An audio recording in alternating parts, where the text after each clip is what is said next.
Buenas y bienvenidos a un nuevo video. ¿Recuerdas la bonita historia sobre animales prehistóricos que encuentran a un niño humano perdido y tratan de llevarlo a casa? Pues bien, ahora mira cómo intentan detener a un asteroide antes de que choque contra la Tierra por culpa de una ardilla espacial hambrienta.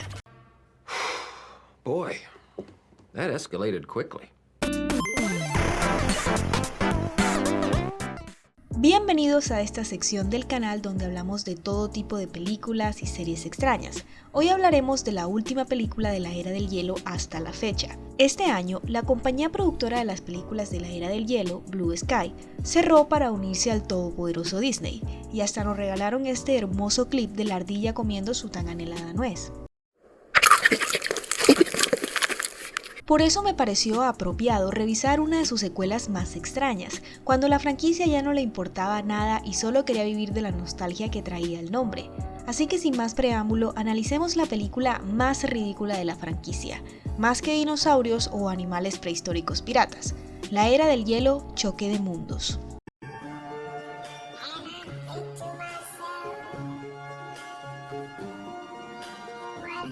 La película comienza con una narración sobre la creación del universo, y vemos a la ardilla enterrar su nuez en el volante de una nave espacial, con la cual viaja al espacio y comienza a destruir mundos por accidente. Si te preguntas por qué funciona una nuez como llave para una nave espacial o si existen ardillas espaciales, sigue preguntándotelo porque yo tampoco sé y nunca lo explican. La torpeza de la ardilla hace que rompa un asteroide y que una parte de él cambie de rumbo y se dirija directamente a la Tierra, provocando la posible extinción de toda la vida. Me pregunto en qué película pudieron haber hecho este concepto. En la Tierra, Manny está jugando hockey con su hija Morita y son interrumpidos por su novio. Por favor, papi hermano, abrazo psicológico. Esperen un momento. La voz de Julián, el novio de Morita, está doblada al español latino por Germán Garmendia. Yo sí dije que la voz me sonaba. Por otra parte, los tres amigos, Sid el Perezoso, Dientes de Sable y Manny, tienen problemas con sus esposas y se reúnen para quejarse. Y aparece el mejor personaje de toda la película, la vieja perezoso morada. Te volvió a patear el trasero, ¿eh? Y con un trasero de ese tamaño, tuvo que ser una patadota. Recuerdo cuando Manny y yo éramos así. Yo no. Ámalos, déjalos y quítales la mitad de todo. Ese es mi lema. Me muero por ver a esos parientes muertos que odio tanto. ¡Vuelta a mi abuelita! Si lo haces, no te doy propina. ¿Hacer feliz a esta hermosa perezosa? Con eso estoy más que bien servido. ¿Lo ves? El conejo guapo lo entiende. ¡Au! ¡Qué viejos se hicieron! Lo que hubo entre nosotros se acabó. A Manny se le olvida el regalo de aniversario de Ellie, pero es salvado por unas extrañas luces en el cielo, que en realidad son una lluvia de meteoritos que destruyen la nutria de la libertad. La manada se refugia bajo tierra y volvemos a encontrarnos con Buck, la comadreja que vive con los dinosaurios de la tercera película. Y hay una escena súper larga de él cantando Fígaro mientras salva unos huevos de otros dinosaurios, que no es más que relleno en una película de hora y media. En serio, esta película tiene tanto relleno que parece Naruto. Buck encuentra un antiguo templo que supongo le pertenecía a alienígenas ardillas ancestrales, que contiene una profecía en piedra sobre un gran asteroide que cae cada 100 millones de años y destruye todo en la Tierra. Ignorando todo el principio de la película donde la ardilla es la que provoca el cambio de rumbo del asteroide. Pues sí, güey, no mames. Al ver que algunos pedacitos de asteroides se atraen entre sí, Buck tiene una epifanía, con cameos de Neil deGrasse Tyson, Pitágoras y otros científicos para explicar que en el lugar del impacto deben existir otras rocas que atraen al meteorito y que si las lanzan al espacio, estas podrían sacarlo de su trayectoria con el poder de la fuerza magnética. Después de muchas referencias de la cultura pop, ahora sí, a la media hora comienza el verdadero viaje con una travesía para llegar al lugar del impacto. Y como era de esperarse, también comienza el relleno del relleno. La ardilla en su nave espacial mueve la fucking luna de su posición para que pasen por un río tipo Moisés, tienen una pelea de estática causada por el polvo galáctico de un agujero negro, adoptan a una calabaza, Manny y Ellie traman un plan para manipular a su hija para que se mude cerca de ellos después de casarse, y 3 dinosaurios secuestran a la vieja morada por venganza. ¿Qué acabo de decir?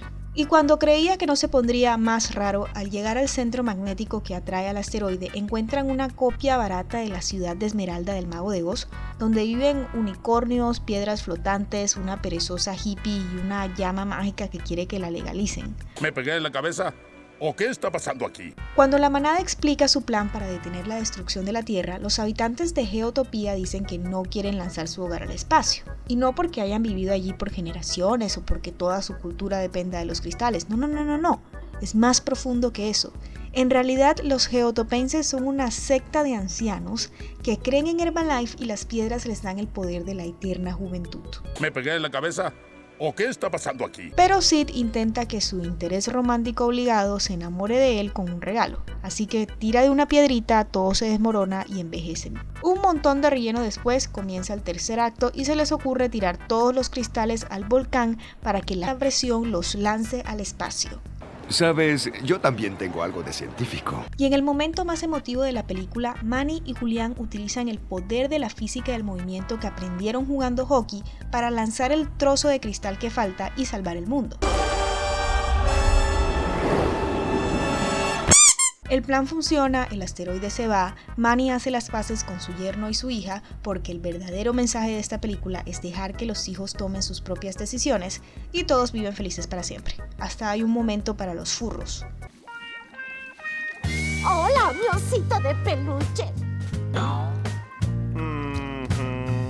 Y como buena película animada mediocre que intenta imitar la magia de Shrek, termina con canción y baile. Y esto fue La Era del Hielo, Choque de Mundos. Esta película es peculiar. Estoy segura que a los niños les gustará porque tiene el mismo nivel de humor y profundidad que una película de los Minions, pero si eres mayor de 7 años y esperas algo del encanto de la primera, no encontrarás nada aquí. Algo que sí me pareció muy bueno fue el doblaje. Los actores del español latino adaptaron muchas cosas de nuestro contexto en los chistes y los diálogos no se sienten sacados del traductor de Google, sino conversaciones reales, en lo real que pueden ser las conversaciones en una película como esta. Incluso creo que Germán Garmendia hizo un buen trabajo. Y lo destaco porque esta película tiene muchísimas referencias a la cultura pop gringa. 2 de cada 3 chistes son eso. Así que hayan logrado localizar el humor es bastante.